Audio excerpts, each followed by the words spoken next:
Olá pessoal, tudo bem? Me chamo Carlos Pisolotto e sou pesquisador em fitopatologia na CCGL. Hoje nós estamos aqui para falar sobre a cultura da canola, manejo e controle das principais doenças. Eu vou começar aqui com vocês falando sobre o mofo branco, que é uma importante doença na cultura da canola e que está presente também em outras diversas culturas que nós temos aqui no sul do Brasil, principalmente quando nós falamos da cultura da soja, feijão, do próprio nabo, do girassol. Todas as culturas são hospedeiras, de esclerotina e esclerotiora.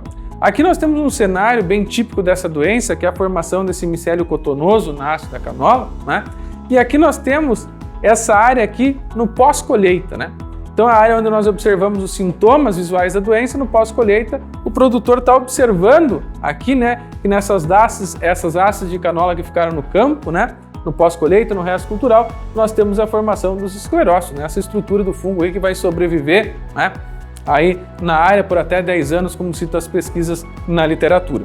Dentro desse cenário é importante a gente entender um pouquinho sobre como é que é o ciclo dessa doença, Por quê? Porque nós temos então, com a entrada da cultura da canola no período de inverno, esse hospedeiro durante todo o ano no campo. Por quê? Porque nós estamos fazendo canola no inverno, nós vamos ter a cultura da soja no verão, que também é outro importante hospedeiro. Dentro desse cenário, nós podemos observar o seguinte aqui, Então nós temos os esclerócitos que ficam lá no solo. Esses esclerócitos eles vão germinar, vão formar os apotécios, E esses apotécios, umas espécies de cogumelos aqui, vamos chamar assim, eles vão ejetar os ascosporos, e os ascosporos que vão fazer essa infecção, que infectam as pétalas senescentes de canola. Então nós temos aqui um cenário, de infecção aqui via pétala floral, certo? Dentro desse ponto aqui é importante chamar a atenção para o seguinte: nós temos um patógeno que é monocíclico, ou seja, um ciclo do patógeno para um ciclo do hospedeiro, diferentemente de uma ferrugem da soja, por exemplo, que tem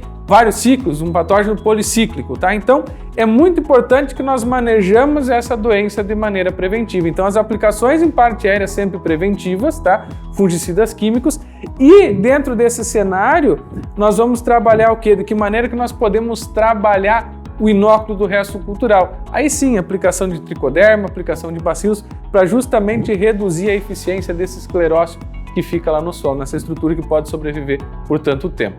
Aqui então, pessoal, nós temos os esclerócitos no solo, que é a estrutura então de sobrevivência do fungo, E dentro desse cenário, o que nós chamamos a atenção? Esse esclerócito então, ele vai germinar e vai formar um apotécio. Esse apotécio é uma espécie de cogumelo, como vocês enxergam no campo.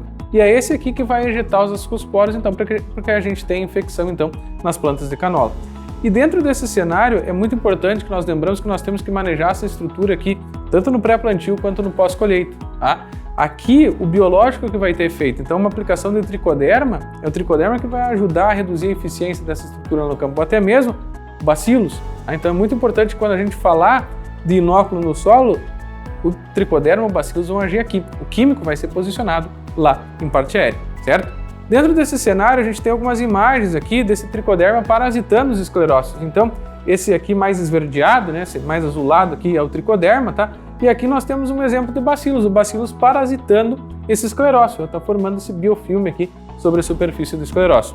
Dentro desse cenário é importante a gente chamar a atenção aqui, para esse tricoderma, então, fazendo o serviço dele lá no campo, O saprófito, ele está, então, colonizando esses restos culturais, está tendo ação direta de micoparasitismo, e antibiose em cima de patógenos que vão causar doença lá na nossa lavoura, como exemplo, que é o mofo branco. Ainda assim, pessoal, dentro desse cenário, eu trouxe para vocês aqui alguns pontos importantes quanto ao posicionamento. Então, só para nós relembrarmos, aqui eu estou fazendo a aplicação, então, de tricoderma, veja só, pré-plantio ou pós-colheita, justamente para reduzir a eficiência do esclerócito que está lá no solo, para reduzir os problemas que eu vou ter logo ali na frente do período de florescimento com a canola. E aqui eu estou trabalhando posicionamento de bacilos, que é um gênero de bactéria, como a gente já falou, em V4, canola com 4 folhas.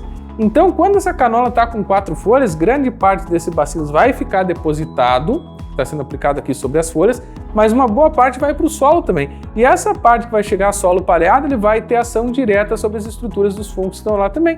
Vai ter ação sobre esse esclerócio aí, ou outros fungos, como a gente falou, cenário lá dos clamidósporos no fusário. Então, é importante a gente lembrar que sim, o próprio bacilos que está trabalhando também na indução de resistência em parte aérea, boa parte dele que vai para o solo também tem ação aí sobre as estruturas de sobrevivência dos fungos lá no solo. da ocorrência das doenças na cultura da canola. Agora saindo do cenário de mofo branco, mas falando de outras doenças também, né? Nós temos a questão principalmente da ocorrência de alternária, né? Nesse período aqui de florescimento e enchimento de grão. Uma mancha muito importante que vai estar ocorrendo na cultura da canola, tá? Então, quando nós falamos de alternária, nós podemos dizer aí, né, que ativos como difenoconazol, proteoconazol, Revisol têm uma boa eficiência de controle, tá? Trabalhando aí na casa de 70, 80 gramas desses ativos por hectare, eu consigo ter uma boa eficiência de controle. Por que estamos falando em ativo? Hoje nós temos uma dificuldade muito grande no mercado da canola, que é a questão do seguinte: produtos registrados para cultura, tá? Sem bula aí, né, com registro para a cultura da canola. Quando nós falamos de uma outra doença que tem aparecido aí, que é a canela preta, causada pelo fungo Leptosphaeria maculans, né, é importante eu fazer algum tipo de posicionamento, principalmente em lavouras que eu tenho uma maior severidade da doença, né? Por mais que a maioria dos nossos materiais tenha resistência parcial à doença, né? Então, o que isso quer dizer? Que eu vou observar em algum momento alguns sintomas, principalmente sintomas foliares, a depender da condição de clima, tá? E dentro desse cenário, quando tiver uma severidade mais alta da doença, eu posso fazer alguns manejos, principalmente aí associados, né, com tebuconazol, proteoconazol, que tem uma boa ação de controle sobre esse fungo, tá? Mas posicionamento, principalmente falando em canela preta, né, entre V4 e V8 é onde a gente tem as melhores respostas, tá?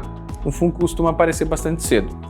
Dentro desse cenário, o que nós podemos trazer também quanto à questão de manejo para mofo branco, principalmente, como falei para vocês, no período aqui de florescimento. Os ativos que a gente entende que tem uma melhor performance hoje são justamente aqui o Fluozinam, mistura de tiofanato metílico com Fluozinam, o Flopiram, Boscalida, né, de Moxestrobin com Boscalida, e também tem tido uma eficiência de controle muito grande, tá? E esse posicionamento com foco em mofo branco, né, parte aérea, a gente vai estar falando aí, né, uma aplicação entre 20% a 50% do florescimento dessa lavoura.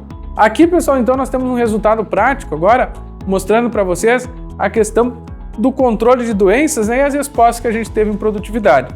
Aqui nós temos basicamente o seguinte: nós temos a testemunha sem tratamento químico algum, ou também tratamento biológico, né? Então, testemunha que sem aplicação de fungicidas ou biofungicidas, produziu na casa de 28,5 sacos por hectare, recebeu letra B, né? Então tudo que tiver a mesma letra aqui é igual estatisticamente. Quando nós fizemos uma única aplicação num produto que é uma mistura tripla de bacilos, Bacillus subtilis, velezens e pumilos, 300 ml em V4, nós tivemos então a produtividade média de 30,3 sacos por hectare, letra B. Quando nós mudamos o posicionamento desse bacilos, trouxemos aqui para V4 mais 15 dias, tá? Você tem aqui 30 sacos de produtividade, letra B também. Agora, quando nós temos duas aplicações de bacilos, né, um V4 e V4 mais 15, ó, produtividade 31,4 sacos por hectare de canola, também letra B, não diferiu estatisticamente. Uma única aplicação de químico, a Fluozinam, tá? Fluozinam 500, aqui 1 litro, tá? Posicionado então entre 20% e 50% do florescimento, produtividade 30,8 sacos por hectare, letra B. E aqui nós temos, pessoal, né, um manejo já mais completo, duas aplicações foliares, V4 e V4 mais 15, né? Bacilos, ambas aplicações com 300 ml, e aqui Fluozinam 500 a 1 litro, né, no período de floração, tá? Entre 20% e 50% do florescimento. Produtividade média 33,1 sacos por hectare, letra B também.